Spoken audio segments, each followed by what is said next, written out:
स्वर्ग के स्वर्गीय विस्तार में देवता एकत्रित होते हैं। उनके चेहरे चिंता से अंकित होते हैं। राक्षसों के लगातार हमलों ने शांत क्षेत्र पर एक लंबी छाया डाली, जिससे हवा में स्पष्ट चिंता भर गई। चिंतित सभा के बीच नारद मुनि उठते हैं। उनकी आवाज तनाव को चीरती है। भगवान शिव से मदद मांगो। देवतागण नारद मुनि की ओर मुड़ते हैं। भगवान शिव के नाम का उल्लेख सुनकर उनकी आंखों में आशा की किरण चमक उठती है। कैलाश पर्वत का आंतरिक भाग दिव्य प्रकाश से चमकता है। राजसी शिखर स्वर्ग में प्रवेश करता है। भगवान शिव के समक्ष देवता एकत्रित होते हैं। उनके चेहरे चिंता से भरे हुए हैं, क्योंकि वे अपनी समस्याएं प्रस्तुत करते हैं। देवता अपनी समस्याएं भगवान शिव के सामने रखते हैं।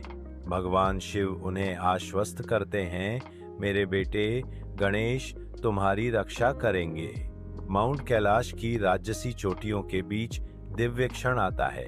गणेश का जन्म होता है, जो आनंद और आश्चर्य के युग की शुरुआत करता है। शिव परिवार और दिव्य प्राणियों के उत्सव में एकजुट होने पर देवताओं के निवास स्थान पर शुद्ध आनंद की लहर छा जाती है। हवा मंत्रमुग्धता से चटकती है, जो नवजात गणेश से निकलने वाली स्पष्ट शक्ति और बुद्धिमत्ता से भरी हुई है। इस महत्वपूर्ण अवसर की अपार भव्यता से सभी उपस्थित लोगों पर आश्चर्य का जादू छा जाता है। युद्ध का मैदान फैला हुआ है। आसन्न विनाश का एक कैनवास है, क्योंकि असुर आगे बढ़ते हैं, लंबी छाया डालते हैं। अराजकता के बीच देव घुटने टेकते हैं। उनके चेहरे गणेश की ओर निराशापूर्ण प्रार्थना में आकाश की ओर मुड़े हुए हैं। एक दिव्य उत्तर गूंजता है, क्योंकि गणेश प्रकट होते हैं, अपने वफादार मूषक पर सवार, बढ़ते अंधेरे के खिलाफ आशा की किरण। अपने मूषक पर सवार गणेश युद्ध के मैदान में उतरते हैं, एक दुर्जेय आकृति जो अराजकता का सामना करने के लिए तैयार है। गणेश युद्ध में प्रवेश करते हैं। उनकी उपस्थिति असुरों के विरुद्ध शक्ति का एक उभार है। युद्ध के मैदान में असुर गणेश पर हंसते हैं, उनके आकार और शक्ति को कम आंकते हैं। गणेश की शांत मुस्कान जल्द ही आने वाली शक्ति के तूफान का संकेत देती है। गणेश अपनी दिव्य शक्ति का प्रदर्शन करने की तैयारी करते हैं। उनकी मुस्कान चौड़ी हो जाती है। गणेश अपना असली रूप प्रकट करने की तैयारी करते हैं।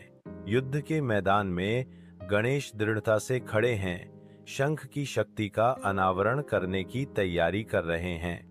दिव्य ध्यान के साथ गणेश अपने ही दांत से एक शंख बनाते हैं, जो उनकी शक्ति का प्रतीक है। युद्ध का मैदान सांस रोक लेता है, क्योंकि गणेश नवगठित शंख बजाते हैं। शंख की गूंजती हुई ध्वनि युद्ध के मैदान में गूंजती है, जिससे धरती भी हिल जाती है। शंख की ध्वनि गणेश की दिव्य शक्ति का संकेत देती है, जिससे असुरों में भय छा जाता है। युद्ध के अराजक माहौल में गणेश की बुद्धिमत्ता असुरों को भ्रमित करने लगती है। असुर लड़खड़ाते हैं, उनकी संरचनाएं टूट जाती हैं, क्योंकि भ्रम छा जाता है। गणेश अपनी सेना को आगे निर्देशित करते हैं। उन्हें रणनीतिक अंतर्दृष्टि से मार्गदर्शन करते हैं। सेना आगे बढ़ती है, उनकी चाल सटीक और उद्देश्यपूर्ण है, जिसका मार्गदर्शन गणेश करते हैं। युद्ध के मैदान में गणेश आगे बढ़ते हैं, उनकी दिव्य शक्ति चमक रही है। गणेश अपने हथियार उठाता है, प्रहार करने के लिए तैयार। असुरों की पहली लहर हमला करती है। उनके रूप द्वेष से विकृत हैं। गणेश अपने दिव्य हथियारों को छोड़ते हैं, अजेय शक्ति से असुरों को मार गिराते हैं। गणेश के सामने असुर गिरते हैं, उनके काले रूप शून्य में विलीन हो जाते हैं। अंतिम निर्णायक प्रहार के साथ गणेश शेष असुरों का वध करते हैं। बर्बाद रणभूमि पर राक्षस भय में बिखर जाते हैं। उनके रूप शून्य में घुल जाते हैं। देवगण स्वर्गीय प्रकाश में नहाए हुए बिखरते हुए साये के बीच विजयी होकर खड़े हैं। उनकी आवाजें विजय के एक एकीकृत कोरस में उठती हैं, जो तबाह भूमि में गूंजती हैं। जय गणेश, विजय हमारी है। यह उद्घोष गूंजता है, उनकी दिव्य शक्ति का प्रमाण। प्रकाश की लपटें युद्ध के मैदान से अंधेरे के अंतिम अवशेषों को दूर करती हैं। देवता एकजुट हैं, उनकी जीत शांति का एक नया युग बना रही है। स्वर्ग दीप्तिमान प्रकाश में खुलता है, जहां दिव्य रूप श्रद्धा में एकत्रित होते हैं। उनकी आवाजें हार्दिक कृतज्ञता के साथ गूंजती हैं, जो अलौकिक विस्तार से गूंजती हैं। प्रत्येक देवता दिव्य ऊर्जा से चमकता है, जो दिव्य प्रशंसा का प्रतीक है। वे उसे बाधाओं को दूर करने वाले और संकट से राहत दिलाने वाले के रूप में सम्मान देते हैं। क्षेत्र चमकता है, जो गणेश के प्रति सामूहिक श्रद्धा को दर्शाता है।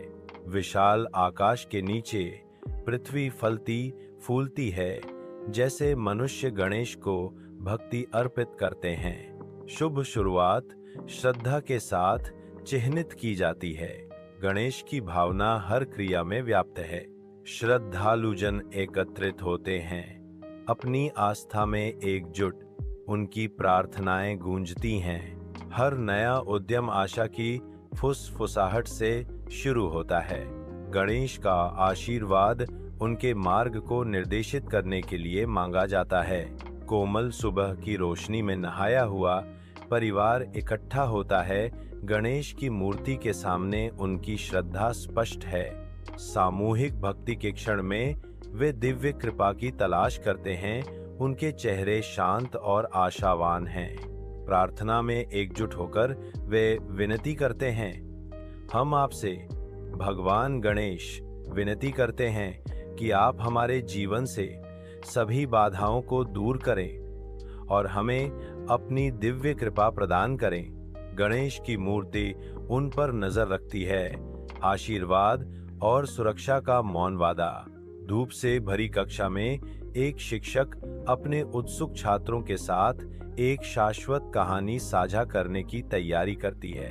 आज मैं आपके साथ गणेश की कहानी साझा करूंगी। वह शुरू करती है, उसकी आवाज में गर्माहट भरी है। शिक्षक आगे कहते हैं, ज्ञान और धैर्य से भरी एक कहानी जो हर बच्चे की कल्पना को पकड़ लेती है। आइए हम उनके गुणों से सीखें। वह निष्कर्ष निकालती है। उसके शब्द अपने युवा श्रोताओं के दिलों में गूंजते हैं। गणेश चतुर्थी उत्सव शुरू होते ही गांव जीवंत हो उठता है, जो जीवंत रंगों और आनंदित ध्वनियों से भर जाता है। ढोल और मंत्रों की एक सिम्फनी हवा को भर देती है, जो हर आत्मा को भक्ति और परमानंद के नृत्य में एकजुट करती है। ग्रामीण भगवान गणेश के आगमन का जश्न मनाते हुए साझा खुशी और उत्साही प्रार्थनाओं के साथ वातावरण कंपन करता है। हर चेहरे से मुस्कान झलकती है, जो भगवान गणेश की उपस्थिति से आई सामूहिक खुशी और आध्यात्मिक जागृति को दर्शाती है। गांव में नृत्य, संगीत और भगवान गणेश के प्रति प्रेम की हार्दिक अभिव्यक्तियों का सामंजस्यपूर्ण मिश्रण गूंजता है। मंदिर के हृदय में एक पुजारी गणेश के सामने श्रद्धा से खड़ा है। पवित्र आरती शुरू होती है, जो हवा को भक्ति से भर देती है। श्रद्धालु समारोह में शामिल होते हैं, उनके दिल श्रद्धा से भरे होते हैं। मंदिर मंत्रोच्चार और प्रार्थना की आवाजों से गूंजता है। आरती समाप्त होती है, जिससे शांति और श्रद्धा की भावना आती है। चमकदार धूप के नीचे नदी बहती है, पवित्र गणेश मूर्ति को प्राप्त करने के लिए तैयार। श्रद्धालु नदी के किनारे एकत्रित होते हैं। उनके चेहरे भक्ति से चमकते हैं, क्योंकि वे मूर्ति को विसर्जित करने की तैयारी करते हैं। कोमल हाथों से वे गणेश की मूर्ति को नीचे उतारते हैं। उसका रूप पानी की सतह के करीब आते ही चमकता है। गणेश की मूर्ति उतरना शुरू हो जाती है, धीरे धीरे नदी के आलिंगन में गायब हो जाती है। वे अगले साल फिर से गणेश के आने की प्रार्थना करते हैं। हवा में फुसफुसाया गया एक वादा। सूर्य का प्रकाश पानी पर नृत्य करता है, जो बहती नदी द्वारा ले जाई गई आशाओं और प्रार्थनाओं को दर्शाता है।